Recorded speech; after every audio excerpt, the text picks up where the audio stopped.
Hello chartered accountants, hope you all are doing good. आज जो है वो अपने नया टॉपिक स्टार्ट करने जा रहे हैं, बिल्स ऑफ एक्सचेंज। स्क्रीन पे आप जो है वो जेठा जी बबीता जी को देख रहे होगे और सब लोग जानते भी होंगे। तो हमने बिल्स ऑफ एक्सचेंज की सारी एंट्रीज कॉमिक स्ट्रिप के थ्रू ये फनी वे में थोड़ा जो है वो बुक में भी समझा है, ताकि आपको पढ़ने में भी जो है वो थोड़ा मजा आए। यहाँ पे अगर आप देखोगे तो अय्यर का फीस जो है वो ऐसा बन गया है क्योंकि वो बेचारे का बिल डिसऑनर हो गया है। ठीक है, तो ये सारी चीज़ें हमने बुक में बहुत ही अच्छे से हर एक चीज़ को केस वाइज एक्सप्लेन किया है। ठीक है, अगर आपको ये बुक चाहिए तो लिंक जो है वो डिस्क्रिप्शन में है, आप वहाँ पे देख सकते हो। ठीक है, अब वैसे मैं ये सारी चीज़ें रीड आउट करके आपको नहीं पढ़ाऊंगा, ऑब्वियस बात है, क्योंकि मैं रीड कर जाऊंगा तो आपको प्रैक्टिकली सारी चीज़ें पता नहीं चलेगी। तो मैं सारी चीज़ें लिख के एक बार आपको समझाऊंगा ताकि आपको अंडरस्टैंडिंग जो है वो बेहतर अच्छे से आ जाए। ठीक है, तो अब इसको समझते अच्छे से। अब यहाँ पे मैं बड़े बड़े नाम नहीं लूंगा, जेठा जी बबीता जी, क्योंकि फिर वो बोलने में बार बार दिक्कतें होगी। तो मैं यहाँ पे अभी सिंपल जो है वो 3 जनों का नाम लेता हूँ। एक है मिस्टर ए, एक है मिस्टर बी। ठीक है, अभी तीसरा पर्सन जो है पिक्चर में अभी तक नहीं आया है, Mr A and Mr B. अब मिस्टर ए जो है वो क्या कर रहा है, मिस्टर ए गुड्स बेच रहा है किसको, बी को। तो मिस्टर ए ने गुड्स बेचे बी को, तो ये जो है वो सेल कर रहा है। ठीक है, तो ये इसको मैं एक तरह से बोल सकता हूँ क्या, सेलर। और ये मिस्टर बी जो है ये क्या बन जाएंगे हमारे, परचेजर। ठीक है, अब मिस्टर ए जो है मिस्टर बी को गुड्स सेल कर रहा है, और मिस्टर बी जो है वो मिस्टर ए को पता है कि भाई ये इंसान थोड़ा वैसा है कि टाइम पे पैसे नहीं देता है। तो मिस्टर बी अभी तक दुकान पे ही खड़ा है गुड्स साथ में लेके। तो मिस्टर बी बोलता है कि भाई भैया अभी जो है वो पैसे नहीं है, तो आप एक काम करो, मेरे से 2-3 महीने बाद जो है वो पैसे ले लेना। पर मिस्टर ए को जो है वो बिल्कुल भी भरोसा नहीं होता है बी पे। तो मिस्टर ए जो है वो क्या बोलता है कि भाई नहीं, मैं ऐसे ही तेरे को गुड्स लेके जाने नहीं दे सकता, मेरे पास कुछ तो प्रूफ होना चाहिए ना कि मैंने तेरे को गुड्स बेचे और मेरे को तेरे से पैसे लेने बनते हैं। तो मिस्टर बी ने जो है वो मिस्टर ए को बोला कि भाई एक काम करो, आप जो है वो बिल लिख दो। अब मिस्टर ए जो है वो बिल को क्या कर रहा है, ड्रॉ कर रहा है। ड्रॉ कर रहा है मतलब बिल लिख रहा है। अब वो बिल में सारी चीजें मेंशन कर रहा है कि भाई मिस्टर बी ने इतने का गुड्स मेरे से जो है वो खरीदा है, और इतना पैसा जो है मिस्टर बी को ये टर्म के बाद, मतलब उसने कोई टाइम स्पेसिफाई किया है, लेट्स से 2 महीने, 2 महीने के बाद जो है वो बी हमें पैसा दे देगा। ठीक है, अब जब तक ये ए चीजें लिख रहा है पर्ची में, तो ए तो कुछ भी कल को उठ के कुछ भी लिख देगा। ये तो लिख देगा कि भाई अंबानी से मेरे को 2 लाख रुपए लेने, तो अंबानी जी जो है वो 2 लाख रुपए उसको थोड़ी ना देने जाएंगे। ये लिख देगा नहीं, मैं सर से 5 लाख रुपए लेने, अभी नहीं, मैं सर के पास 500 रुपए है नहीं, 5 लाख रुपए कहां से देंगे। तो ए तो कुछ भी लिख देगा। तो ए के बिल बनाने से वो लीगल डॉक्यूमेंट नहीं बन जाता, लेकिन अभी तक वो बी दुकान पे खड़ा है ना गुड साथ में लेके। तो ए जो है वो बी को बोलता है कि भाई तू एक्सेप्ट कर। तो इससे करता क्या है कि भाई ए ने बिल लिखा पूरा, तो ए जो है वो मेरा क्या बन गया, ए मेरा ड्रॉर बन गया। और अब ए ने जो है वो बिल बी को बोला कि भाई तू एक्सेप्ट कर। अब बी जो है वो पूरा बिल देख रहा है, बिल में सारी पर्टिकुलर्स डिटेल सारी चीजें सही लिखी गई है। तो अब जो है वो बी उसको एक्सेप्ट करता है और उस पर साइन करता है। तो बी जो है वो क्या बन गया, एक्सेप्टर। अब जब बी एक्सेप्टर बनेगा तब जो है वो ये लीगल डॉक्यूमेंट हो गया। अब जो है वो इस चीज पे केस भी आप कर सकते हो अगर कल को जाके बी पैसा नहीं देता। तो लीगल डॉक्यूमेंट बनने के लिए बी की साइन बहुत जरूरी है। तो हुआ क्या, मिस्टर ए ने जो है वो मिस्टर बी को बिल लिखा, मिस्टर बी ने बिल एक्सेप्ट किया, और दुकान पे ही खड़ा था, बिल एक्सेप्ट किया, और वही बिल जो है वो वापस उसने मिस्टर ए को दे दिया। तो क्वेश्चन में कई बार आप ये चीजें पढ़ोगे कि mister B accept the bill and send it back to mister A, मतलब वो एक्सेप्ट कर रहा है, तो जो एक्सेप्ट कर रहा है उसका हमेशा क्या हो जाता है, उसका हमेशा बिल्स पेबल हो जाता है। बी पैसा देने वाला था ना हमें, और जो ड्रॉ कर रहा है उसका हमेशा जो है वो क्या बन जाता है, बिल्स रिसीवेबल। क्लियर? अब इतनी चीज तो क्लियर होगी भाई, बी ने साइन कर दिया और ए ने जो है वो वापस बिल उसके पास से ले लिया। अब कल को जाके अब ए के पास एक लीगल डॉक्यूमेंट है कि इसके बेसिस पे वो केस भी कर सकता है बी पे कि अगर बी पैसा नहीं देगा तो। ठीक है, इतनी बात हमने समझ ली। अब यहां पे एंट्रीज जो है वो किस तरह से होगी समझना। पहले हमने ये चीज समझ ली कि भाई ए जो है वो सेलर है, उसको हम ड्रॉअर भी बोल देते। अब एक इसके और कुछ नाम अगर मैं दूं तो ये जो है वो पे ही हो जाएगा और ये जो है वो क्या हो जाएगा, पेयर। क्योंकि पैसा पे किसको करना है, तो पैसा जो है वो देना तो मिस्टर बी को ही है। किसको देना है, मिस्टर ए को। तो जो रिसीव कर रहा है वो पे ही हो गया, जो पे कर रहा है वो पेयर हो गया। अब बिल में मिस्टर ए जो है वो ऐसा भी लिख सकता है कि भाई कल को जाके या तो वो मुझे पैसे देगा या मेरे कहने पे किसी और को पैसे दे देगा। इसको हम बोलते हैं एंडोर्समेंट। ये थोड़ी देर बाद हम और डिटेल में समझेंगे। ठीक है, इतनी चीज आपको क्लियर हो गई होगी कि बिल का ट्रांजैक्शन किस तरह से होता है। ठीक है, अब सबसे पहले अगर मैं बात करूं एंट्रीज, तो एंट्रीज किस तरह से होगी, तो सेल परचेज की एंट्रीज तो हर एक केस में सिमिलर ही होती है। तो सबसे पहली एंट्रीज यहां पे अगर मैं जर्नल एंट्रीज लिखूं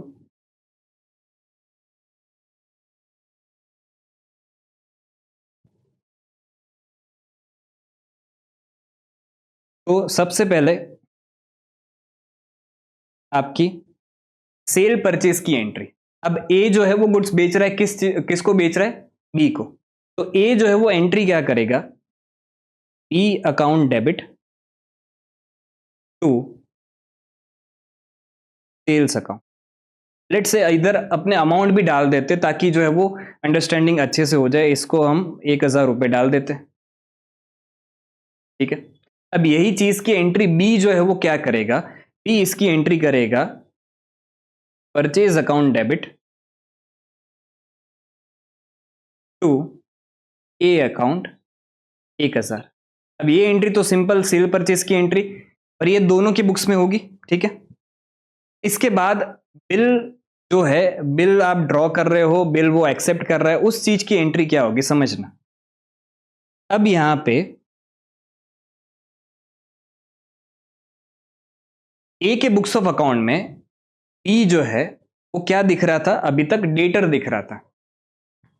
अब वो जो डेटर है वो अपने को पैसा अभी नहीं दे रहा है, लेकिन वो एक प्रॉमिस करके जा रहा है। अब वो जो प्रॉमिस है वो हमें अपने बुक्स ऑफ अकाउंट में बतानी है। तो उसने मेरे को कैश नहीं दिया, उसने मेरे को एक पर्ची दे दी कि भाई लो, अब ये आपके पास एक लीगल डॉक्यूमेंट है। तो उस केस में हमारा ये डेटर तो जो है वो खत्म हो जाएगा। तो डेटर को आप जो है वो क्या कर दोगे, क्रेडिट कर दोगे। तो यहाँ पे बी अकाउंट को मैं जो है वो क्रेडिट कर दूंगा, कितने से, 1,000 से। लेकिन अब हमारे पास आया क्या, हमारे पास एक लीगल डॉक्यूमेंट आ गया जो हमारे लिए असेट है। तो इस लीगल डॉक्यूमेंट को मैं यहाँ पे नाम दे देता हूँ बिल्स रिसीवेबल। तो यहाँ पे आप डेबिट कर दोगे बिल्स रिसीवेबल अकाउंट, कितने से, 1,000 से। क्लियर? अब यही चीज बी के लिए क्या बन जाएगी, पेएबल बन जाएगी। तो वो क्या करेगा, ये जो ए उसका क्रेडिटर दिख रहा था, ए को वो डेबिट कर देगा। तो ए अकाउंट डेबिट, और अब उसकी एक नई लायबिलिटी खड़ी हो गई जिसको वो बोलेगा क्या, बिल्स पेएबल अकाउंट। ठीक है, तो इस तरह से पहले बिल क्रिएट किया, बिल ड्रॉ किया ए ने, बी ने बिल को एक्सेप्ट किया। अब जहां पे भी कभी भी क्वेश्चन में वर्ड ऐसा लिखा गया हो कि भी एक्सेप्टर या किसी का एक्सेप्टेंस है, तो किसी का एक्सेप्टेंस है मतलब उसका बिल्स पेएबल है। ठीक है, तो ये दोनों एंट्री जो है वो हर एक केस में सेम ही होगी। हर एक केस में सेम होगी मतलब क्या, क्योंकि इसके बाद हम जो है वो अलग अलग केसेस समझने वाले हैं बिल्स के। मैं यहां पे फॉर्मेट बना के आया हूं, एंट्रीज अपने बाद में अभी लिखेंगे। तो पहला एक केस इतना समझ लो कि आगे के आगे के कोई भी केसेस होंगे उसमें एंट्रीज अलग अलग हो सकती है, बट ये दो एंट्री जो है वो दोनों के बुक्स ऑफ अकाउंट में सेम ही होगी। अब यहां से आगे जो है वो बिल के साथ बहुत सारी चीजें हो सकती है, तो उसको हम वन बाय वन समझते जाते हैं। अब यहां पे एक चीज ये समझने से पहले अपने ये समझ लेते हैं कि बिल जो है वो उसमें कितने टाइप के आपके बिल हो सकते हैं। तो यहाँ पे लिखा भी गया है।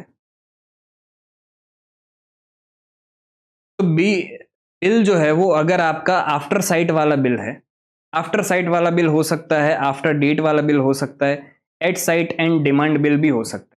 अब ये तीनों में डिफरेंस क्या है समझना। आफ्टर साइट वाला बिल मतलब क्या है, यहाँ पे अगर आप पढ़ोगे तो term of bill begins when the bill is accepted. मतलब क्या, बिल जो है वो तभी, उसका बिल का एक टर्म होता है, लेट से 2 महीने बिल का एक टर्म है, तो 2 महीने बाद पेमेंट करना रहता है। तो ये जो टर्म है वो स्टार्ट कब से होगा, तो अगर आपका आफ्टर साइट वाला बिल है तो उस केस में जो सामने वाला बंदा है मतलब बी जो है, वो बिल को जब एक्सेप्ट करेगा तब से जो है वो आपका टर्म स्टार्ट होगा। अगर आफ्टर डेट है, आफ्टर डेट के केस में बिल का टर्म स्टार्ट कब होता है कि जब बिल ड्रॉ किया जाता है, मतलब ए जो है वो जब बिल ड्रॉ कर रहा है, the term of bill begins from the date of drawing. और एट साइट या डिमांड बिल भी जिसको हम बोल सकते हैं, उसका कोई टर्म नहीं होता है। एट साइट वाला बिल जो होता है ना, उसको जब आप प्रेजेंट करोगे ना तब उसको पे करना पड़ेगा तो ऐसे बिल को हम जो है वो एट साइट बिल बोलते हैं या डिमांड बिल बोलते हैं। बिल्स पेबल ऑन डिमांड या presentation, therefore there is no term of the bill. ठीक है, अब ये तो चीज हमने समझ ली कि बिल जो है वो कितने टाइप के हो सकते हैं। ये चीजें आप जो है वो बिल में मेंशन करोगे। ठीक है, ओके। अब वापस आ जाते हैं एंट्रीज पे। तो एंट्रीज में हम क्या समझ रहे थे कि ये दो एंट्री जो है वो हर एक केस में सेम ही होने वाली है। अब आगे इसके आगे क्या क्या चीजें हो सकती है। लेट से 2 महीने का टाइम पीरियड आपने जो है वो बी को दिया था कि भाई 2 महीने का टर्म है बिल का, उसके बाद जो है वो तू मेरे को पैसे दे देना। ठीक है, अब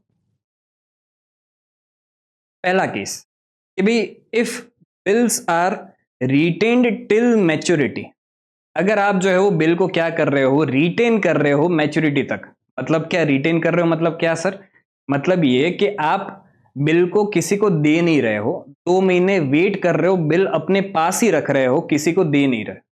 मैच्योरिटी डेट का वेट कर रहे हो कि जब मैच्योरिटी डेट आएगी तब भी हमें आके पैसा दे देगा। तो उस केस में ऑन मैच्योरिटी इफ बिल्स जो है वो ऑनर हो जाते हैं। अगर मैच्योरिटी डेट पे अगर आपका बिल ऑनर हो जाता है, ऑनर हो जाता है मतलब क्या, बी जो है वो टाइम पे आके हमें पैसा दे देता है, तो उस केस में अकाउंटिंग एंट्री क्या होगी समझना।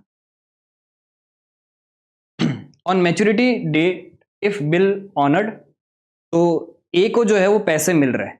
अगर पैसे मिलते हैं तो हमेशा अपने जो है वो क्या करेंगे, बैंक अकाउंट को डेबिट करेंगे। तो ए तो जो है वो बैंक अकाउंट को डेबिट कर देगा, कितने से, 1000 से। ठीक है, और अब क्या उसकी बुक्स ऑफ अकाउंट में बी जो है वो डेटर दिख रहा था, नहीं बेटा, यहां पे देखो, ये जो बी है वो डेटर तो कब का खत्म हो चुका था, ये इधर से इधर क्रेडिट हो गया। तो ए के बुक्स ऑफ अकाउंट में असेट कौन सी दिख रही थी जिसके अगेंस्ट उसको पैसा मिला है, तो ए के बुक्स ऑफ अकाउंट में दिख रहा था बिल्स रिसीवेबल, इसके अगेंस्ट जो है वो ए को पैसा मिला है। तो अब ये ए एंट्री क्या करेगा, पैसा अब मिल गया, वो असेट भी जो है वो खत्म हो गई, तो यहाँ पे क्रेडिट जो है वो किस चीज को कर देगा, टू बिल्स रिसीवेबल अकाउंट, कितने से, 1000 से। ठीक है, अब बी क्या एंट्री करेगा इस चीज की, भाई बी पैसा दे रहा है, तो बी जो है वो बैंक अकाउंट को क्रेडिट कर देगा।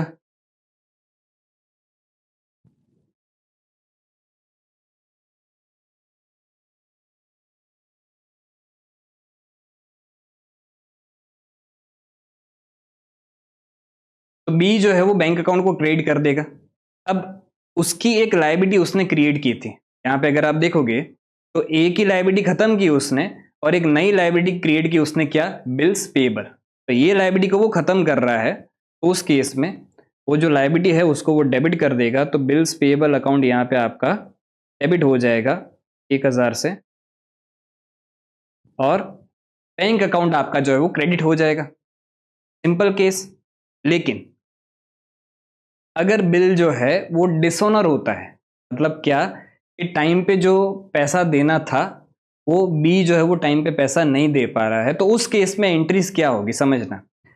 वो जो कागज का टुकड़ा था ना बिल, वो लीगल डॉक्यूमेंट तब तक ही है जब तक उसका टर्म है। 2 महीने के बाद वो वापस जो है वो कागज का टुकड़ा ही बन जाएगा। तो चाहे फिर आप जो है वो बिल डिसऑनर हो, बिल को रिन्यू करो, बिल को कैंसिल करो, कुछ भी करो, जैसे ही उस बिल का टर्म खत्म होगा वो सिर्फ एक कागज का टुकड़ा बन जाएगा। तो उस कागज के टुकड़े को आपको बुक्स ऑफ अकाउंट से निकाल देना पड़ेगा।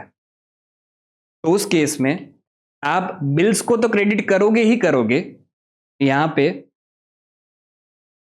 To bills receivable account 1000, but क्या इसके सामने अब पैसे मिल रहे हैं? नहीं, अब पैसे नहीं मिल रहे, पर लेकिन अब आप जो है वो पैसे मांगोगे तो सही। इससे मांगोगे पैसे, आप मांगोगे 20 से, तो जिससे पैसे मांगने अब बनते हैं वो वापिस हमारा क्या बन जाता है? डेटर बन जाता है। तो यहाँ पे आप डेबिट जो है वो क्या कर दोगे? ई अकाउंट को आप डेबिट कर दोगे 1000 से, ठीक है। अब ये बी एंट्री क्या करेगा? तो बी जो है वो एंट्री करेगा भाई उसका, उसके लिए भी बिल्स पेएबल एक कागज का टुकड़ा ही हो जाएगा ना, कि भाई अब उसको पे, बिल्स पेएबल का तो खत्म हो गया, इसने बिल्स रिसीवेबल खत्म कर दिया, उसने बिल्स पेएबल खत्म कर दिया, तो ये बिल्स पेएबल को डेबिट कर देगा। लेकिन अब इसकी एक लायबिलिटी क्रिएट हो जाती है कि भी मेरे को फ्यूचर में पैसे तो देने हैं, किसको? ए को। इन्हें माफ थोड़ी नहीं किया है, ये तो मैं हूं जो पैसे नहीं दे रहा हूं, ए को तो पैसे चाहिए ही चाहिए। तो अब वो जो है वो लायबिलिटी क्रिएट कर देगा, तो यहां पे टू ए अकाउंट कर देगा 1000 से। सिंपल। ये पहला केस था कि अगर आपका बिल जो है वो रिटेन करते हो आप मैच्योरिटी तक। तो अब आते हैं नेक्स्ट केस पे, case number 2। If bill endorse to C, बीच में लाइट चली गई थी तो थोड़ा फेस जो है वो चेंज हो गया होगा, पर ठीक है, उससे कुछ फर्क नहीं पड़ता। केस 2 जो है वो क्या बोल रहा है कि अगर आप जो है बिल को एंडोर्स कर रहे हो सी को, मतलब क्या कि आपका बुक्स ऑफ अकाउंट में एक क्रेडिटर दिख रहा है, उस क्रेडिटर को आप पेमेंट के लिए कैश नहीं दे रहे हो, उसके बदले आप अपना एक बिल दे रहे हो कि ले ये भाई तू ये बिल रख, और 1-2 महीने बाद जब ये बिल मैच्योर हो जाएगा तब तेरे को आके जिस जो भी पेयर है वो आके तेरे को पैसा दे देगा, ठीक है। तो इसको बोलते हैं एंडोर्समेंट। तो यहां पे अगर आप केस देखोगे तो ए जो है, ए बिल एंडोर्स कर रहा है, किसको एंडोर्स कर रहा है? सी को एंडोर्स कर रहा है। तो सबसे पहले एंट्री तो हमें जो है वो एंडोर्समेंट की समझनी पड़ती है। एंडोर्समेंट की एंट्री क्या होगी? सी जो है वो ए के बुक्स ऑफ अकाउंट में क्रेडिटर दिख रहा होगा, ऐसा मानना ही पड़ेगा, तभी जाके वो उसको बिल एंडोर्स कर रहा है। ऐसे ही उसको मजा आ रहा है इसलिए तो एंडोर्स नहीं कर रहा है। तो सी जो है वो ए के बुक्स ऑफ अकाउंट में, ए के बुक्स ऑफ अकाउंट में क्रेडिटर दिख रहा होगा, उस क्रेडिटर को पे करने के लिए ए जो है वो कैश नहीं दे रहा है, उसके बदले क्या दे रहा है? बिल दे रहा है। अच्छा, क्रेडिटर की लायबिलिटी सेटल हो रही है तो मैं यहाँ पे सी को तो क्या करूंगा? डेबिट कर दूंगा। तो यहाँ पे सी अकाउंट जो है वो क्या हो जाएगा? डेबिट हो जाएगा। कितने से? 1000 से। और सामने क्या ए जो है वो कैश पे कर रहा है? नहीं, कैश पे नहीं कर रहा है, ए जो है वो क्या दे रहा है? बिल रिसीवेबल अकाउंट, ठीक है। अब ये तो एंट्री होगी ए के बुक्स ऑफ अकाउंट में। अगर सी की बात करें, अच्छा उस सी से भी पहले अगर बी की बात कर ले, तो क्या बी कोई एंट्री करेगा इस चीज की, एंडोर्समेंट की? तो सीधी बात समझ लो, बी को उससे मतलब नहीं है कि भी आप किसको बिल दे रहे हो। बी तो क्या दिखेगा? मैच्योरिटी डेट आएगी तब जिसके भी पास बिल होगा उसको मैं पैसा दूंगा, सीधी बात है। अच्छा, सी एंट्री करेगा? ऑब्वियसली करेगा। सी क्या एंट्री कर रहा है?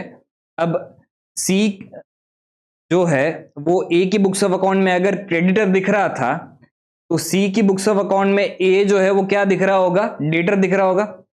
उसका डेटर सेटल हो रहा है और उसके सामने उसको मिल क्या रहा है? Bill receivable. तो यहां पे सी जो है वो एंट्री करेगा बिल रिसीवेबल अकाउंट डेबिट 1000 से, टू उसका डेटर एक कम हो गया क्या?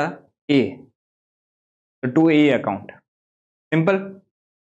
ये तो बात की हमने एंडोर्समेंट की। अब आती है मैच्योरिटी डेट। मैच्योरिटी डेट पे क्या क्या चीजें हो सकती है? तो अगेन 2 केस हो सकते हैं मैच्योरिटी डेट पे, कि अगर एक तो बिल ऑनर हो गया और एक बिल डिसऑनर हो गया। तो अगर बिल जो है वो ऑनर हो जाता है, टाइम पे जो है वो बी आके पैसे दे देते हैं। मुझे एक सिंपल चीज बताओ, बी आएगा हमारे पास, हमें देखेगा, हमको बोलेगा कि लाओ बिल दो और उसके बदले पैसे ले लो, तो क्या ए के पास अभी बुक्स ऑफ अकाउंट में कोई भी बिल पड़ा है क्या? नहीं। देखो यहां पे आपको बिल मिला था, यहां पे आपको बिल मिला था, और वही बिल आपका यहां पे चला गया। तो अगर बिल यहां पे चला गया है तो आपके बुक्स ऑफ अकाउंट में अब बिल है ही नहीं, तो क्या बी आपको पैसा देगा? Obviously not. तो यहां पे ए के बुक्स ऑफ अकाउंट में अगर बिल ऑनर हो जाता है तो ए के बुक्स ऑफ अकाउंट में कोई भी एंट्री नहीं होगी। अच्छा, अब सी जो है वो बी के पास आएगा कि भाई भैया आपका एक बिल है मेरे पास, 2 महीने का टाइम था बिल में, वो 2 महीने खत्म हो गए, अब आप मुझे जो है वो पैसे दे दो। तो अगर बिल ऑनर हो रहा है तो सी को जो है वो पैसे मिल जाएंगे, तो सी क्या एंट्री करेगा, बैंक अकाउंट डेबिट करेगा। और ये पैसे किसके सामने मिल रहे हैं, तो यही बिल के सामने उसको जो है वो पैसे मिल रहे हैं, तो इस बिल को वो क्या कर देगा, क्रेडिट कर देगा। तो यहां पे टू बिल रिसीवेबल अकाउंट कितना, 1000। क्लियर। अच्छा, बी क्या एंट्री करेगा, बी को पेमेंट करना है, तो अगर उसको पेमेंट करना है तो सिंपल एंट्री है, बी जो है वो पेमेंट किसके अगेंस्ट कर रहा है, बिल्स पेबल के अगेंस्ट पेमेंट कर रहा है, तो वो एंट्री करेगा क्या, bills payable account debit to bank account 1000। Clear. तो इस तरह से जो है वो अगर बिल ऑनर होता है तो उस केस में एंट्री होगी। ठीक है। अब अगर बिल डिसऑनर हो जाता है तो उस केस में क्या होगा समझना। पहले बी की बात कर ले, तो बी का काम तो सिंपल है, अगर बिल डिसऑनर हो जाए तो भी बिल्स पेबल को तो डेबिट कर दो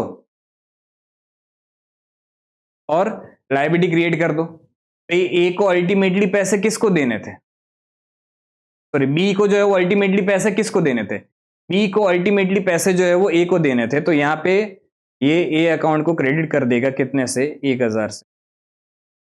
अब यहां पे एक चीज अगर मैं क्लियर कर दूं, तो ये जो बी है ना, बी उसकी हर एक केस में एंट्री सेम ही होगी। अगर बिल जो है वो मैच्योर हो जाता है तो बी जो है वो एंट्री करेगा bills payable account debit to bank account. अगर बिल डिसऑनर हो जाता है तो बी एंट्री करेगा bills payable account debit to A account. हर एक केस में इधर भी bills payable account debit to bank account अगर ऑनर हो गया, और अगर डिसऑनर हो गया तो bills payable account debit to A account. इसी तरह से बी की हर एक केस में एंट्री सेम ही रहने वाली है, तो उसमें कुछ खास हमें याद रखने की जरूरत नहीं है। अब यहां पे इन दोनों की बात करते हैं। सी जो है वो बी के पास गया पैसे मांगने, क्योंकि सी के पास अभी जो है वो बिल रिसेबल है, ये बिल रिसेबल सी के पास है, लेकिन बी तो पैसे देने से मना कर रहा है क्योंकि बिल डिसऑनर हो गया। तो सी तो जो है वो बी को जानता भी नहीं है, सी भागता भागता किसके पास आएगा, सी भागता भागता आएगा किसके पास, ए के पास। ए को बोलेगा भाई आपने एक मेरे को एक तो पैसे नहीं दिए, ऊपर से ये बिल चिपका दिया, अब ये जिसका बिल था वो भी पैसे नहीं दे रहा है, तो मुझे तो अब आप ही पैसे दो। तो सी जो है वो ए को बोल रहा है कि मेरे को पैसे चाहिए और वो आप दोगे, तो उस केस में एंट्री क्या होगी समझना। अब सी की बुक्स ऑफ अकाउंट में ये एक बिल रिसेबल दिख रहा था, अब इसकी कोई वैल्यू नहीं है क्योंकि बिल डिसऑनर हो गया, अब ये सिर्फ कागज का टुकड़ा है, तो उसको पहले जो है वो सी खत्म करेगा। तो यहां पे सी बिल रिसीवेबल अकाउंट को क्या कर देगा, क्रेडिट कर देगा कितने से, 1000 से। लेकिन यहां पे समझना, यही पैसा सी किससे मांगेगा, सी गया ना भागता भागता ए के पास के मेरे को पैसे दो, तो सी की बुक्स ऑफ अकाउंट में ए अकाउंट जो है वो वापस क्या खड़ा हो जाएगा, एटर खड़ा हो जाएगा। ठीक है। अच्छा, सी आया ए के पास, ए को बोला पैसे दो। अब मुझे एक सिंपल चीज बताओ, डिसऑनर के टाइम क्या ए के पास बिल रिसीवेबल था, नहीं था, क्योंकि बिल रिसीवेबल तो यहां पे ऑलरेडी क्रेडिट हो चुका है, तो बिल को तो क्रेडिट नहीं करोगे, बिल एक बार डेबिट हुआ था, यहां पे क्रेडिट हो गया, बिल खत्म हो गया, तो क्या करेंगे सर समझना। यहां पे सी जो है वो ए के पास भागता भागता आया, मेरे को पैसे दो, तो अब ए के बुक्स ऑफ अकाउंट में सी जो है वो वापस एक लायबिलिटी खड़ी हो जाएगी। ठीक है। तो उस केस में ए जो है वो क्या करेगा, सी अकाउंट को क्रेडिट कर देगा कितने से, 1000 से। लेकिन अब ये पैसा ए जो है वो किससे मांगने वाला है, यही पैसा ए मांगेगा बी से, तो वो जो है वो इसके सामने डेबिट कर देगा किसको, अपना जो डेटर था बी उसको। तो अब अगर पोजीशन देखोगे बुक्स ऑफ अकाउंट में, तो बी के बुक्स ऑफ अकाउंट में ए जो है वो क्रेडिटर खड़ा रह गया, ए के बुक्स ऑफ अकाउंट में बी जो है वो डेटर खड़ा रह गया, और वापस सी के बुक्स ऑफ अकाउंट में ए जो है वो डेटर खड़ा रह गया। इस तरह से डिसऑनर के टाइम एंट्री आपकी होगी। ठीक है। अब चलते थर्ड केस पे। थर्ड केस में क्या है कि अगर बिल जो है वो आपने डिस्काउंट करवाया है with bank, bill discounted with bank है। डिस्काउंट करवाना मतलब क्या कि जो बिल बनाया गया था, जब ए ने बिल बनाया, बी ने एक्सेप्ट किया, तब नक्की ये हुआ था कि भी बिल का टर्म जो है वो आपका 2 महीने का रहेगा। अब ए को अभी ही पैसे की जरूरत है, तो ए भागता भागता जाता है बैंक के पास, बैंक को बोलता है कि बैंक बैंक मेरे पास है ना एक बिल है। बैंक बोले हाँ तो ठीक है, रखो, एंजॉय करो। पर ए बोलता है नहीं नहीं नहीं, समझो मेरी बात, अभी जो है वो मेरे पास बिल है जिसका पैसा मुझे 2 महीने बाद मिलने वाला है, लेकिन मुझे पैसे की जरूरत अभी है। तो वो बैंक को ये सारी चीजें बोल रहे हैं। बैंक ने बोला ठीक है। पर बैंक जो है वो क्या करता है, आपकी सेवा करने नहीं बैठा है। बैंक क्या करता है, अगर आपको 1,000 रुपये आज दे रहा है तो वो इस इंटरेस्ट के साथ देगा, इस आशा के साथ देगा कि भी उसको कुछ कमाने मिले। तो अगर वो आपको 1,000 का बिल है तो पूरे पूरे 1,000 रुपये अभी नहीं देगा। वो क्या करेगा, अभी 1,000 में से थोड़े बहुत कम, थोड़े बहुत पैसे काट के फिर आपको देगा। जो पैसे काट रहा है वो किस चीज के पैसे काट रहा है कि वो आपको अपना फंड यूज करने दे रहा है, एज गुड एज लोन दे रहा है 2 महीने का। तो ये जो 2 महीने का वो आपको लोन दे रहा है, उस 2 महीने का जो इंटरेस्ट पोर्शन बनता है उतना पैसा वो आपसे काट लेगा और नेट अमाउंट फिर आपको देगा। तो उस केस में एंट्री क्या बनेगी समझना। अब ए को पैसे मिल रहे हैं बिल डिस्काउंट करवाते टाइम, तो ए जो है वो क्या करेगा, बैंक अकाउंट डेबिट करेगा। लेट से बैंक ने जो है वो 100 रुपये काट लिए, तो यहां पे एंट्री क्या बनेगी, अच्छा 100 रुपये काट लिए, तो 1,000 का बिल था, 100 रुपये काट लिए, तो टोटल पैसे कितने मिलेंगे इसको, ए को, तो 1,000 में से 100 गए तो यहां पे आ गए 900 रुपये। ठीक है। और बिल जो ए का गया बैंक के पास, वो तो कितने का गया, बिल तो 1,000 रुपये का गया ना। तो ये जो डिफरेंस अमाउंट है 100 रुपये का, वो ए के लिए एक्सपेंस बन जाता है और इसको हम बोलते हैं डिस्काउंट। तो यहां पे ए जो है वो क्या करेगा, डिस्काउंट अकाउंट डेबिट करेगा 100 से। ठीक है। अच्छा, क्या इस चीज की एंट्री बी कुछ भी करेगा, नहीं। बी को तो क्या मतलब है कि भी जिसके पास बिल होगा उसको मैं पैसे दे दूंगा जब मैच्योरिटी डेट आएगी तब। तो अभी जो है वो पैसे किसको देगा, वो बी, बी जो है वो पैसे बैंक को दे देगा। ठीक है। अब आती है मैच्योरिटी डेट। अगर तो बी भला इंसान है, ए के पास आया और ए को बोला लाओ बिल दो, ए ने बोला बिल तो है नहीं, क्योंकि बिल तो यहाँ पे ऑलरेडी क्या हो चुका है, क्रेडिट हो चुका है। तो बी जो है वो ए को तो पैसा नहीं देगा। ठीक है। तो अगर बिल ऑनर हो जाता है तो उस केस में ए जो है वो कुछ भी एंट्री नहीं करेगा। अब बैंक जो है वो बी से पैसा मांगेगी कि भाई तेरे नाम का एक बिल है हमारे पास, हमें पैसे दो, 1,000 रुपये दो। तो बी जो है वो अगर भला इंसान है वो पेमेंट कर देगा, तो उस केस में एंट्री क्या हो जाएगी, बी एंट्री करेगा bills payable account debit to bank account. और बी तो पूरे पूरे 1,000 रुपये ही देगा ना, तभी जाके बैंक कमा पाएगी। बैंक ने यहाँ पे जो है वो आपको, मतलब ए को कितने रुपए दिए, 900 रुपये दिए, और बैंक को यहाँ पे खुद को कितने रुपए मिले, 1,000 रुपये मिले, तब जाके बैंक ने ये जो 2 महीने का है वो इंटरेस्ट कमाया 100 रुपये। तो ये चीज खास ध्यान रखना कि जब मैच्योरिटी डेट आएगी तब बी जो है वो पूरे पूरे पैसे ही देगा उसको, बैंक को। ठीक है। अब लेकिन अगर बिल डिसऑनर हो जाता है तो उस केस में क्या होता है समझना। बी पे तो अपने बाद में आते हैं, उसका तो जो है वो सेम ही एंट्री है हर बार की तरह। ए की बात करते हैं। पहले बैंक जो है वो बी के पास गया, बी को बोला भाई पैसे दे दे, तेरे नाम का बिल है एक। तो बी ने पैसे देने से मना कर दिया। तो अब जो है वो बैंक को तो किससे मतलब है, ए से मतलब है। बैंक जो है वो ए से पूछेगा भी नहीं और तुरंत जो है वो उसके अकाउंट में से पैसे काट लेगा। तो इन शॉर्ट, ये जो पैसे बी से मिलने वाले थे वो जो नहीं मिले, उसकी रिकवरी बैंक जो है वो किसके पास से करेगा, उसकी रिकवरी बैंक ए के पास से करेगा। अब यहां पे ध्यान से समझना, अब क्या बैंक ऐसा करेगा, बैंक ऐसा सोचेगा कि भाई मैंने तो ए को 900 रुपये ही दिए थे देते टाइम, हाँ, अब जब मैं उससे वापस ले रहा हूं पैसे तो 900 ही वापस लेता हूं, ऐसा सोचेगी बैंक? बिल्कुल भी नहीं। बैंक आपकी सेवा करने नहीं बैठी है, उसको 100 रुपए कमाने थे इस 2 मंथ के टाइम पे। तो अब जब बिल डिसऑनर हो रहा है तो बैंक आपसे मतलब ए से जो है वो कितना पैसा लेगी? पूरा पूरा बिल का अमाउंट लेगी 1000, तभी जाके तो वो 100 रुपए कमा पाएगी ना।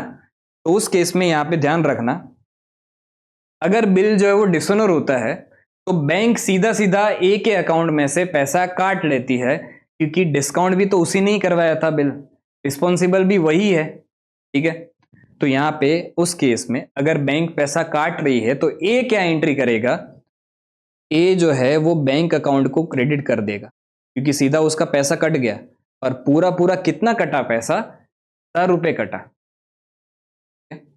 अब इस चीज का, ये जो 1000 रुपए बैंक ने ले लिए ए से, ये 1000 रुपए अब ए किससे मांगेगा? ये 1000 रुपए मांगेगा ए बी से कि भाई बी मेरे को पैसे दे दे। तो उस केस में अब ये बी अकाउंट को क्या कर देगा? डेबिट कर देगा, कितने से? 1000 से। इससे हुआ क्या? ए के बुक्स ऑफ अकाउंट में बैंक से पेमेंट, बैंक को पेमेंट हो गया, और बी जो है वो डेटर खड़ा हो गया। अब यहां पे समझना, बी क्या एंट्री करेगा? तो अगेन मैंने वही चीज बोली कि भी बी के केस में दोनों ही, हर एक केस में सेम ही एंट्री होगी। अगर बिल ऑनर होता है, bills payable account debit to bank account, और अगर बिल डिसऑनर होता है तो उस केस में बिल्स पेबल अकाउंट डेबिट और टू ए अकाउंट 1000। यहां पे अगर आप देखोगे तो हर एक केस में बी में सेम ही एंट्री हुई है, ये भी देख लो। पर अगर आप देखोगे पर भी यही सेम एंट्री आपकी हो रही है। क्लियर? ठीक है। अब चलते हैं कि भी अगर आपने बिल सेंट फॉर कलेक्शन है, बिल सेंट फॉर कलेक्शन मतलब क्या? कि जो बिजनेसमैन होता है उनको जनरली जो है वो टाइम नहीं होता है ये सब मगजमारी करने का। बैंक जो है वो एक सर्विस प्रोवाइड करती है बिजनेस ओनर्स को कि अगर आप चाहो तो आपके बिल जो है वो हम कलेक्ट करके दे देंगे। तो उस केस में जो ये ए होता है जिसका बिल रिसेबल होता है, वो बैंक को बिल्स भेज देता है फॉर कलेक्शन। तो when bill sent for collection, उसकी एंट्री ए क्या करेगा? तो समझना, सिंपल एंट्री है।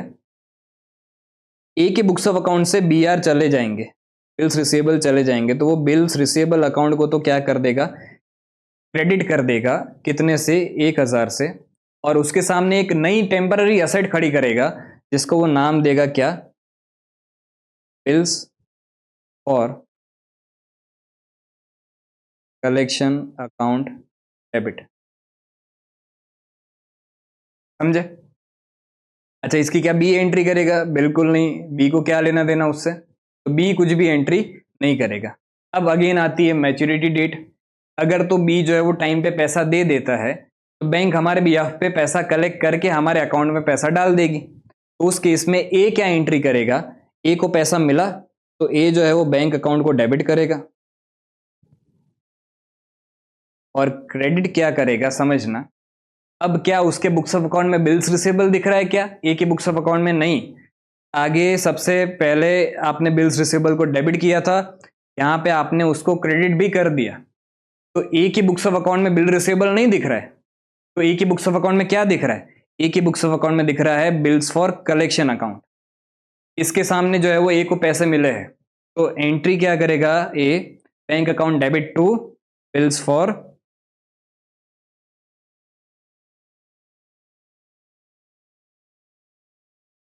कलेक्शन अकाउंट, कितना? 1000।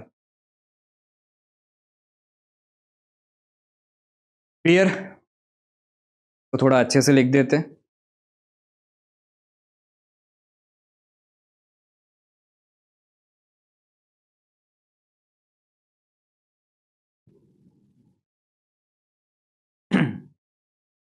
अब इस चीज की बी क्या एंट्री करेगा?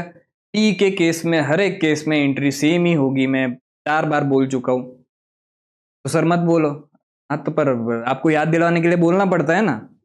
तो बी जो है वो क्या एंट्री करेगा, बी एंट्री करेगा bills payable account debit to bank account 1000। ठीक है। अब लेकिन अगर बिल डिसऑनर होता है तो बैंक आपको इन्फॉर्म कर देगी कि भाई आपका बिल जो है वो डिसऑनर हो गया है, हम कलेक्ट नहीं कर पाए। उस केस में आप एंट्री क्या करोगे, ये जो आपका बिल्स फॉर कलेक्शन अकाउंट आपने खोला था उसको बंद कर दो। यहां पे to bills for collection account हो जाएगा कितना, 1000। और अब वापिस जो है वो आप बी से पैसे मांगोगे तो ए के बुक्स ऑफ अकाउंट में बी जो है वो डेटर खड़ा हो जाएगा, तो उस केस में बी अकाउंट आप डेबिट कर दोगे 1000। ठीक है। अब बी क्या एंट्री करेगा, सेम एंट्री ऊपर जैसी थी वैसी ही, bills payable account debit to A account 1000। Clear. I hope आपको सारी एंट्रीज जो है वो अच्छे से क्लियर हो गई होगी। अभी जो मैंने एंट्री समझाई है वो मैंने विदाउट नोटिंग चार्जेस समझाई। सर क्या होता है नोटिंग चार्जेस, समझना यहाँ पे ध्यान से। नोटिंग चार्जेस अगर मैं आपको समझाऊं तो नोटिंग चार्जेस मतलब क्या, फॉर एग्जांपल एक ए है एक बी है। अब ए ने जो है वो बी को सेल किया था, अभी अपने ए बी को पहचानते, ए कौन है, सेलर है, बी जो है वो क्या है, परचेसर है। पेमेंट करने का टाइम आया, ए ने जो है वो बी से पैसा मांगा, बी को बोला पैसा दे दे। अब बी ने पैसे देने से मना कर दिया, ए ने दूसरी बार मांगा, बी ने वापस मना कर दिया, तीसरी बार मांगा, बी ने वापस मना कर दिया। अब ए ने जो है वो केस कर दिया किस पे, बी पे। दोनों जो है वो कोर्ट में खड़े हैं, जज साहब बोल रहे हैं कि भाई बी तूने पैसा क्यों नहीं दिया। अब बी उधर कोर्ट में जाके ऐसा बोल दे कि जज साहब आपके साथ प्रैंक हो गया है, ए ने तो मेरे से पैसे मांगे ही नहीं है, तो अच्छा लगेगा नहीं ना। तो कैसे प्रूव किया जाए कि ए ने जो है वो बी से पैसे मांगे, तो उस केस में क्या होता है, ए जो होता है वो नोटरी के पास जाता है, जो लॉयर होता है उसके पास जाता है और उसके थ्रू जो है वो नोटिस भिजवाता है। किसको नोटिस भिजवाता है, बी को। तो ये जो ए ने नोटिस भिजवाई इसको, बी को, उस केस में अब ये प्रूव हो सकता है कि भाई हाँ, नोटरी जो अपने स्टैम्प वैम्प मार के दे देगा कि भाई हाँ भाई ए ने जो है वो प्रॉपरली बी से पैसा मांगा था और बी ने पैसा नहीं दिया। अब कोर्ट में केस चल सकता है आगे। अब सिंपल बात यह है कि कहानी बताने का काम सिर्फ इतना था कि भाई वो नोटरी आपका चाचा तो नहीं लगता, तो वो आपसे क्या लेगा, नोटरी के चार्जेस लेगा, लीगल चार्जेस लेगा। तो ये जो लीगल चार्जेस आप पे कर रहे हो, उस लीगल चार्जेस को आप जो है वो क्या बोलते हो, उस लीगल चार्जेस को आप बोलते हो नोटिंग चार्जेस। ठीक है। आई होप आपको नोटिंग चार्जेस क्लियर हो गया होगा। अब एक सिंपल चीज समझना, अमाउंट ऑफ नोटिंग चार्जेस जो है वो is recoverable from the party which is responsible for dishonour. मतलब कौन, बी। तो नोटिंग चार्जेस अभी ए ने एक बार के लिए पे कर दिए नोटरी को, बट ये नोटिंग चार्जेस जो है वो ए रिकवर करेगा किससे, बी से, क्योंकि बी जो है वो रिस्पॉन्सिबल है किस चीज के लिए, डिसऑनर के लिए। तो अगर मैं इन एंट्रीज में, पहले मैंने आपको इसलिए नहीं समझाया कि वो थोड़ा कॉम्प्लिकेट हो जाता। अब इन एंट्रीज में अगर मैं नोटिंग चार्जेस की बात करूं हर एक केस में, तो एंट्रीज क्या बनेगी समझना। पहली बात, अगर बिल जो है वो ऑनर हो जाता है, अगर बिल जो है वो ऑनर हो जाता है, उस केस में नोटिंग चार्जेस पिक्चर में आएगा ही नहीं। टाइम पे पैसे आ गए ना, बिल ऑनर हो गया, ठीक है। लेकिन नोटिंग चार्जेस पिक्चर में कब आता है, जब बिल जो है वो डिसऑनर होता है। और ये नोटिंग चार्जेस का खर्चा भुगतता कौन है, अल्टीमेटली जो है वो रिकवरी की जाती है किससे, जो पर्सन रिस्पॉन्सिबल है फॉर डिसऑनर, मतलब बी से। समझना एंट्री क्या होगी, यहाँ पे ए को जो है वो नोटिंग चार्जेस लेट से 50 रुपये ए को नोटिंग चार्जेस पे करने पड़े, तो ए की जेब से अब यहाँ पे ये जो बिल डिसऑनर है उसकी वजह से बिल का तो अमाउंट वो क्रेडिट करेगा 1000 रुपये से, लेकिन साथ साथ में उसको जो है वो कुछ पैसे पे करने पड़ रहे हैं यहाँ पे, इस चीज के नोटिंग चार्जेस के। तो चलो अलग पेन से लिखते हैं।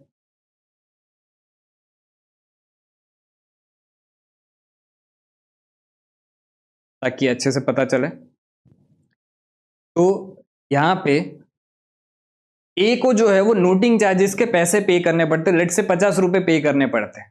तो उस केस में यहां पे इधर टू बैंक अकाउंट हो जाएगा कितना, 50। अब ए जो है वो बी से सिर्फ 1000 रुपए बिल के रिकवर नहीं करेगा, ये साथ साथ में 50 रुपए जो उसने नोटिंग चार्जेस पे किए हैं ना वो भी बी से रिकवर करेगा। और अब जो है वो बी ए के बुक्स ऑफ अकाउंट में अब डेटर कितने से दिखेगा, 1050 से। तो यहां पे अमाउंट जो है वो चेंज हो जाएगा और कितना हो जाएगा 1050। ठीक है, तो ये तो हो गई बात ए की, फर्स्ट केस में कि अगर आपने बिल रिटेन किया था मैच्योरिटी तक। ठीक है, अब बी की बात करें तो बी क्या एंट्री करेगा, तो बिल्स पेबल तो उसका 1000 से डेबिट हो गया है, जो बुक्स ऑफ अकाउंट में 1000 से दिख रहा था वही 1000 से आपका डेबिट हो गया है। लेकिन यहां पे जो है ई को पैसे कितने देने पड़ेंगे, सिर्फ 1000 क्या देने पड़ेंगे, नहीं, तो ए को जो पैसे देने पड़ेंगे वो कितने देने पड़ेंगे, 1050। यहाँ पे आप देखोगे तो ए की बुक्स ऑफ अकाउंट में बी जो है वो डेटर दिख रहा है कितने से, 1050 से। तो बी की बुक्स ऑफ अकाउंट में ए जो है वो क्रेडिटर दिखना चाहिए कितने से, 1050 से। तो बिल्स पेबल तो 1000 से डेबिट होगा। उस केस में बी जो है वो एक और चीज डेबिट करेगा, उसको वो नाम देगा, ये खर्चा हो जाएगा उसके लिए, उसको नाम वो क्या देगा, नोटिंग चार्जेस अकाउंट डेबिट, कितने से, 50 से। इस तरह से जो है वो एंट्री होगी, फर्स्ट केस। अब सेकंड केस की बात करें कि अगर जो है वो बिल एंडोर्स किया था आपने सी को, और लेट से यहां पे एज्यूम करते हैं कि भी नोटिस जो है वो भेज रहा है कौन, सी, कि भाई बी तू मुझे पैसे दे दे वरना मैं लीगल नोटिस भिजवाऊंगा तेरे पे। तो अब जो है वो यहां पे सी लीगल नोटिस भेज रहा है।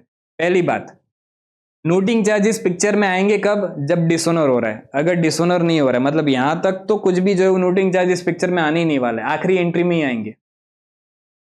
अगर डिसऑनर हो रहा है तो इस बार सी जो है वो नोटिस भेज रहा है। सी क्यों नोटिस भेज रहा है, क्योंकि सी के पास पैसे थे, सी के पास बिल था, ऐसे क्या, सी के पास बिल था, तो सी जो है वो नोटिस भेज रहा है किसको, बी को। अब नोटिंग चार्जेस पे कौन कर रहा है, सी पे कर रहा है, तो जिसका जो नोटिंग चार्जेस पे कर रहा है वो बैंक अकाउंट को क्रेडिट करेगा। तो यहां पे बैंक अकाउंट उसने क्रिएट किया, अलग कलर से लिखते हैं। तो बैंक अकाउंट सी ने क्रेडिट कर दिया कितने से, 50 से। अब बी तो भाई पैसे देने से रहा, तो सी जो है वो किससे पैसा मांगेगा, सी तो भागता भागता गया था किसके पास, सी तो भागता भागता गया था ए के पास कि भी मेरे को पैसे दो। तो अब जो है वो सी के बुक्स ऑफ अकाउंट में ए डेटर कितने से दिखेगा, तो 1050 से। ठीक है, अच्छा, तो ऑब्वियस बात है कि भाई यहां पे ए की जब बुक्स ऑफ अकाउंट में एंट्री हो रही होगी तो ए सी को क्रेडिट कितने से करेगा, 1050 से। ये 1050 क्या है, तो bill amount plus noting charges.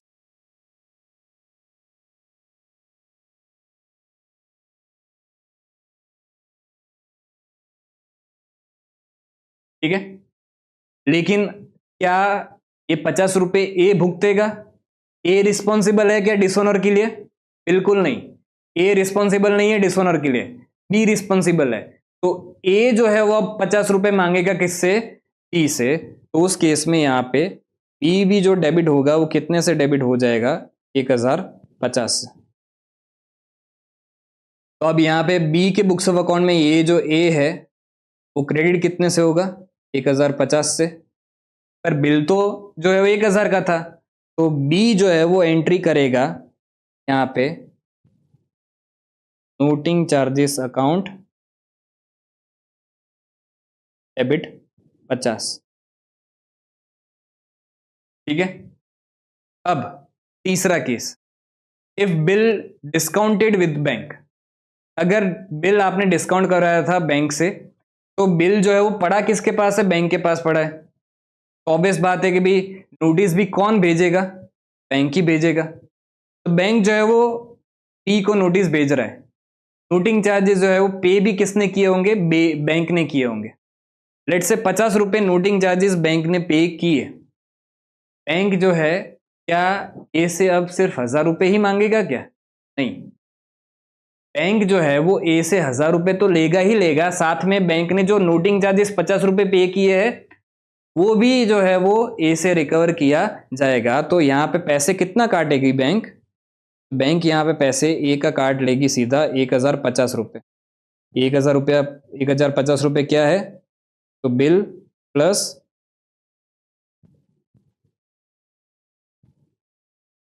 Noting charges. तो सीधी बात है, ए जो है वो बी से अब कितना मांगेगा, ए भी बी से कितना मांगेगा, 1050।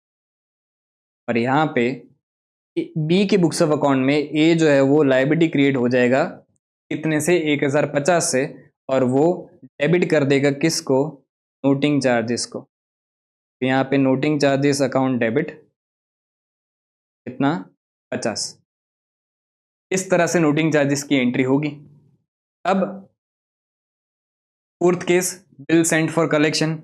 अगेन यहाँ पे अगर बिल डिसऑनर हो जाता है तभी नोटिंग चार्जेस पिक्चर में आएगा, वरना तो नहीं आएगा। तो उस केस में यहाँ पे बी अकाउंट जो है वो आप, अच्छा, नोटिंग चार्जेस किसने पे किए होंगे, जिसने नोटिस भेजी होगी। तो ए जो है वो नोटिस भेज सकता है किसको, बी को। तो यहाँ पे ए भी भेज सकता है और बैंक भी भेज सकता है। पर बैंक अगर नोटिस भेजेगी तो वो रिकवर तो किससे किया जाएगा, ए से ही किया जाएगा। तो अल्टीमेटली किसके जेब से पैसा जा रहा है, तो यहाँ पे to bank account noting charges का 50 रुपये आप दोगे। ठीक है। और आप जो है वो बी से रिकवर कितना करोगे, तो आप बी से रिकवर करोगे 1050 रुपये। इधर बी क्या एंट्री करेगा, बी की एंट्री सिंपल है, वो नोटिंग चार्जेस को डेबिट कर देगा 50 से। और ए की जो लायबिलिटी है वो लायबिलिटी कितनी हो जाएगी, 1050।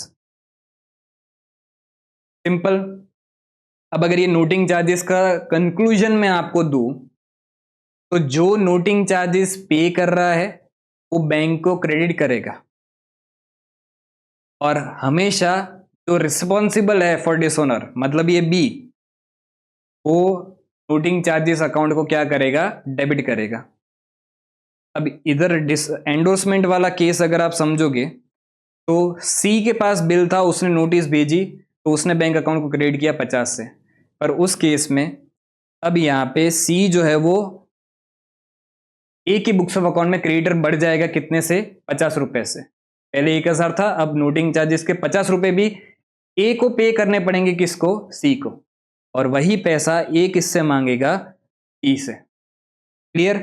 आई होप आपको ये नोटिंग चार्जेस वाला जो है वो क्लियर हो गया होगा। पहले मैंने इसलिए सिंपल से समझाया ताकि पहले नोटिंग चार्जेस को कॉम्प्लिकेट नहीं करते। अब ये हमने नोटिंग चार्जेस के साथ भी जो है वो ये सारी चीजें समझ ली। ठीक है। अब एक दो कंसेप्ट और हमें समझने हैं, फिर जो है वो हम सम्स पे आएंगे। तो इधर आ जाते हैं।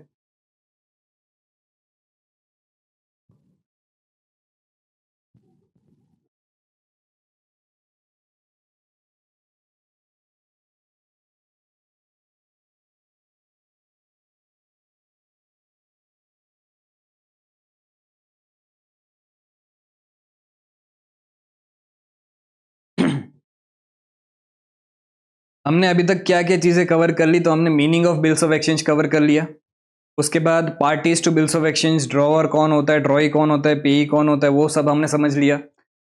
टर्म ऑफ द बिल जो है वो क्या होता है? तो after sight, after date, at sight या डिमांड बिल। एक चीज़ ये भी पढ़ लेना, पे बिल्स ऑफ एक्सचेंज जनरली जो है वो does not exceed 90 days. Most of cases में आपका बिल्स ऑफ एक्सचेंज जो है वो 90 डेज से बढ़ना नहीं चाहिए, ठीक है। उसके बाद अब ये जो है वो हमें समझना है expiry and due date of the bill, और फिर उसके बाद समझना है मैच्योरिटी डेट ऑफ बिल, ठीक है। इतना समझ के अपने जो है वो सम्स पे आ सकते हैं। एक्सपायरी या due date of the bill क्या होता है समझना। जो भी आपका टर्म होता है, वो टर्म जो एंड होता है, वो डेट को हम जो है वो क्या बोलते हैं? एक्सपायरी डेट बोलते हैं या due date of the bill बोलते हैं। अब यहां पे समझना, अगर आपका एट साइट वाला बिल है ना, एट साइट, तो उस केस में आपकी कोई एक्सपायरी डेट नहीं है। जिस दिन प्रेजेंट किया जाएगा बिल, उस दिन पेमेंट करना पड़ेगा। तो इस केस में कोई भी एक्सपायरी डेट, ड्यू डेट नहीं होती। तो ड्यू डेट, एक्सपायरी डेट कब होती है? After date and after sight वाले बिल में। आफ्टर साइट वाला बिल क्या था? जिस दिन बिल एक्सेप्ट होता है उस दिन से टर्म काउंट किया जाएगा। आफ्टर डेट वाला, जिस दिन बिल लिखा जा रहा है उस दिन से टर्म काउंट किया जाएगा, ठीक है। अब एक्सपायरी डेट कैसे कैलकुलेट करनी है? तो सिंपल है, date on which the term of bill terminates is called expiry या due date of the bill. If the month, कुछ एक दो चीजें हमें ध्यान में रखनी पड़ती है। If the month in which the period terminates has no corresponding day, the period shall deem to expire on the last day of such a month. मतलब क्या? फॉर एग्जाम्पल आपका एक्सपायरी डेट जो है, इधर अपने एग्जाम्पल से ही समझते हैं। When the term is in days, the date of bill is excluded। ये सारी चीजें अपने इधर जितने 5 एग्जाम्पल दिए गए उसमें सब कुछ कवर कर लिया है। तो पांचों केसेस को समझते वन बाय वन। समझना, अगर 15/11/2020 को बिल लिखा गया है और जो टर्म ऑफ द बिल है वो कितना है? 3 महीने है, तो सिंपली आपको 3 महीने आगे जाना है। एज में काउंटिंग नहीं करनी, सीधा 3 महीने आगे जंप मारना है। अगर यहां पे 15/11 है तो 15/12 एक महीना, 15 जनवरी दूसरा महीना, 15 फरवरी तीसरा महीना। 15 फरवरी तक पहुंच गए तो एक्सपायरी डेट आपकी क्या हो जाएगी? 15 फरवरी, ठीक है। फिर 30/11/2020, अगेन 3 महीने। अब यहां पे समझना, 30/11 से एक महीना आगे गया 30 दिसंबर होता है, ठीक है। एक और महीना आगे गया तो 30 जनवरी भी होता है। एक और महीना आगे गया, क्योंकि 3 मंथ का बिल है, क्या 30 फरवरी होता है क्या? हमारे यहाँ तो नहीं होता है, आपके यहाँ होता तो पता नहीं। तो 30 फरवरी तो नहीं होता है, मैक्सिमम 29 फरवरी होता है। तो अब जब कॉरस्पॉन्डिंग डे ही नहीं, मतलब 30 नवंबर से आपने स्टार्ट किया था और 30 फरवरी तो है ही नहीं, तो उस केस में आपका एक्सपायरी डेट जो है वो क्या माना जाएगा? Last day of that month, 28 फरवरी। ये आपका जो है वो एक्सपायरी डेट माना जाएगा। अच्छा, अगर मैंने 28 फरवरी का डेट मेरा बिल था और 3 मंथ और आगे जाना है हमें, 28 फरवरी से, अच्छा 28 फरवरी आखिरी दिन है महीने का, तो 28 फरवरी से एक महीना में आगे गया तो 28 मार्च। 28 मार्च से एक और महीना आगे गया तो 28 अप्रैल, एक और महीना आगे गया तो 28 मई। तो इस केस में ऐसा नहीं है कि भाई आपको आखिरी दिन लेना है, जो डेट है अगर वही डेट दूसरे मंथ में है तो उस केस में तो वही डेट ले लो। तो 28 फरवरी भले महीने का आखिरी दिन है, पर 28 मार्च है, 28 अप्रैल है, 28 मई भी है, तो यहां पे 28 में आपका क्या हो जाएगा? एक्सपायरी डेट हो जाएगी, ठीक है। अगर 28 फरवरी 2021 को आपने जो है वो बिल लिखा था और इस बार टर्म जो है वो डेज में आपने नक्की किया है 60 डेज, तो उस केस में आपको काउंटिंग जो है वो किस तरह से करनी है? तो जो डेट ऑफ बिल होता है, मतलब 28 तारीख को बिल लिखा गया, उस दिन को आपको काउंट नहीं करना होता है, उस दिन को एक्सक्लूड कर दो। उससे आगे और 60 दिन जाओ तो किस तरह से होगा? तो 31 डेज ऑफ मार्च हो जाएंगे। 60 में से 31 गए तो कितने बच गए? 29। तो 29 डेज जो है वो अप्रैल के हो जाएंगे।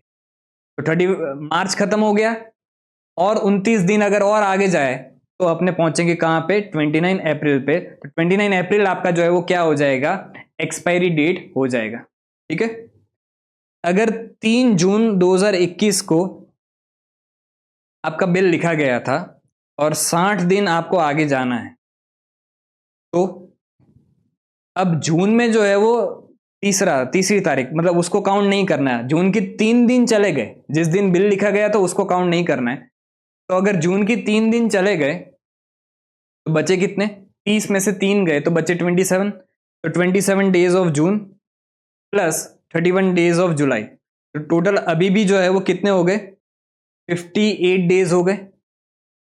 31 प्लस 27, उसके ऊपर और 2 दिन अगर आप एंड करो, जुलाई भी जो है वो आपका खत्म हो गया, 2 दिन और ऐड कर दो तो आप पहुंचोगे कहां पे, 2 अगस्त पे।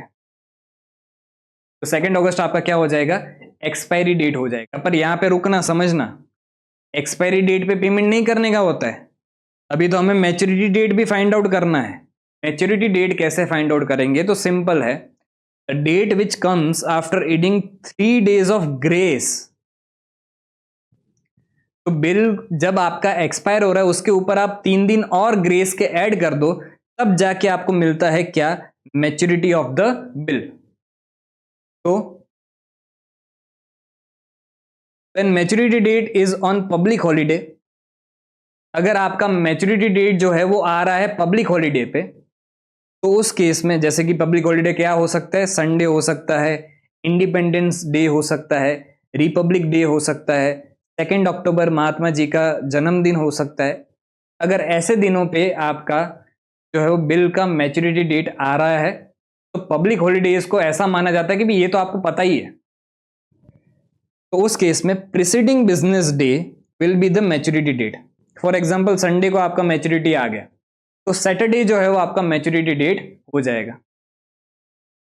लेकिन अगर maturity date is on emergency holiday, then next following day will be the maturity date. Emergency holiday मतलब क्या, मोदी जी आपके पास आ रहे शाम को, भाइयों बहनों कल जो है वो आपको थाली बजानी है, कोरोना के टाइम बजाई थी, जनता कर्फ्यू है।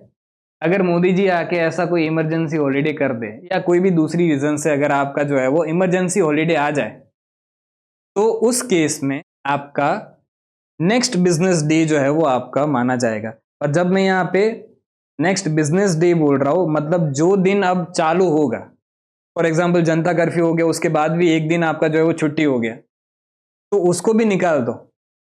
जो नेक्स्ट फॉलोइंग आपका डे होगा, जो बिजनेस डे होगा, वही आपका जो है वो मैच्योरिटी डेट माना जाएगा। अब ये मैंने बोल बोल के समझा दिया, प्रैक्टिकली डेट से समझते इसको। अगर आपका 31/12/2019 को बिल लिखा गया था, तो 2 महीने अगर उसमें हम ऐड करें, तो 31/12 से 31 जनवरी गए। पर क्या फरवरी में 31 डेज होते हैं, नहीं होते हैं। तो हमें कहाँ पे रुकना पड़ेगा, 28 फरवरी। तो 28 फरवरी, अच्छा 2020 है, लीप ईयर है, लीप ईयर में जो है वो आपके 29 डेज होते हैं। तो यहाँ पे एक्सपायरी डेट आपकी हो जाएगी 29 फरवरी, क्योंकि यहाँ पे 2019 को आपने स्टार्ट किया था, 2020 में खत्म हो रहा है, तो 29 फरवरी आपका जो है वो एक्सपायरी डेट माना जाएगा। इसमें 3 दिन और आप ग्रेस के ऐड करोगे तो मैच्योरिटी डेट हो जाएगी 29 फरवरी प्लस 3 दिन, 1, 2, 3 मार्च। तो 3 मार्च आपका जो है वो मैच्योरिटी डेट हो जाएगा। ठीक है। अब यहाँ पे 20 जून 2019 से 53 डेज अगर हम आगे जाए, तो कैसे कैलकुलेट करने का, सिंपल है। पहले तो जून में कितने दिन बचे, जून में अगर 30 दिन टोटल होते हैं, तो उसमें से 20 दिन अगर आप निकाल दो तो कितने दिन बचे, 10 दिन बचे। ठीक है। अब समझना यहाँ पे टोटल मेरे पास कितने दिन है, 53 डेज है। यहाँ पे कैलसी में लिख लेने का 53, उसमें से 10 दिन तो गए किसके, जून के, तो 10 दिन गए जून के, तो बचे कितने, 43 डेज। जून के बाद क्या आता है, जुलाई। जुलाई में टोटल कितने दिन, 31 डेज। तो यहाँ पे माइनस करो और क्या, 31 डेज। अब बचे कितने, 12 दिन। अब यहाँ पे जब ये फिगर जो है वो आपका 30 से कम हो जाए, तब वही डेट समझ लेने का। 30 या 30 से कम हो जाए तो वही डेट समझ लेने का। जुलाई गया, उसके बाद दिन बचे कितने, 12 दिन बचे, तो अब उस केस में आपका मैच्योरिटी डेट एक्सपायरी डेट जो है वो क्या माना जाएगा, 12 अगस्त माना जाएगा। लेकिन 12 अगस्त में अगर 3 दिन ऐड करें, 13, 14, 15, इंडिपेंडेंस डे, 15 अगस्त को आपका इंडिपेंडेंस डे होता है, पब्लिक हॉलीडे होता है। क्वेश्चन लिखेगा नहीं, आपको सतर्क रहना है, आपको ध्यान रखना है कि कौन सा दिन आ रहा है। तो अगर आपका मैच्योरिटी डेट 15 अगस्त को आ रहा है तो उस केस में एक दिन पहले आपका जो है वो मैच्योरिटी डेट आ जाएगा। इस केस में आपका मैच्योरिटी डेट हो गया क्या, 14 अगस्त। एक और एग्जांपल समझते हैं। 28 फरवरी 2019 को जो है वो आपने बिल लिखा था। अब 3 महीने हमें उसमें ऐड करने हैं, तो उस केस में समझना, 28 फरवरी, एक महीना आगे गया 28 मार्च, एक महीना आगे गया 28 अप्रैल, एक महीना आगे गया 28 मई। अब 28 मई में और 3 दिन अगर आप जोड़ो तो 29, 30, 31, 31 मई आपका मैच्योरिटी डेट होता है। लेकिन उस दिन आपका कोई इमरजेंसी हॉलीडे आ गया, 31 मई 2019 इज एन इमरजेंसी हॉलीडे, तो उस केस में आपका मैच्योरिटी डेट जो है वो क्या माना जाएगा, 1 जून माना जाएगा, मतलब नेक्स्ट डे। क्लियर? ठीक है। तो इस तरह से जो है वो आपका डेट कैलकुलेट किया जाता है। अब बिल्स के केस में आपको डेट ध्यान में रखना बहुत ही जरूरी है, क्योंकि जब आप जर्नल एंट्रीज कर रहे होंगे उसमें आपको डेट्स डालनी पड़ेगी, और वो डेट्स अगर आपने गलत डाल दी तो आपके मार्क्स जो है वो कट हो सकते हैं। अभी तक तो एंट्रीज नॉर्मली करते आ रहे तो उसमें डेट नहीं डाला, उससे बहुत सच फर्क नहीं पड़ता था। लेकिन अगर यहाँ पे डेट अगर आपने गलत डाल दी, डेट कैलकुलेशन में गलती कर दी, तो आपका मार्क कट जाएगा। ये खास ध्यान रखना। अगर इतने एग्जाम्पल कर लोगे तो इससे ज़्यादा टिपिकल आपको डेट्स में घुमाएंगे नहीं, इतना ही मैक्सिमम पूछ सकते। ठीक है, तो अब हमने एंट्रीज समझ ली, डेट्स कैसे कैलकुलेट करना है वो समझ लिया, नोटिंग चार्जेस कैसे कैलकुलेट करना है वो सारी चीज़ें हमने समझ ली। Now we are good for doing some. लेकिन आज जो है वो अपने सम स्टार्ट नहीं करेंगे, ऑलरेडी लेक्चर जो है वो बड़ा हो गया है, तो सम जो है वो अपने कल से स्टार्ट करेंगे सारे। ठीक है, आज के लिए इतना ही। अगर आपको कोई डाउट है और हो सके तो ये एंट्रीज याद करके फिर ही जो है वो सम्स करना स्टार्ट करना, क्योंकि एंट्रीज याद नहीं होगी तो सम करने में मज़ा नहीं आएगा। ठीक है, आपको अगर कोई भी डाउट है तो कमेंट सेक्शन में पूछ सकते हो। आज के लिए इतना ही रखते हैं। Thank you.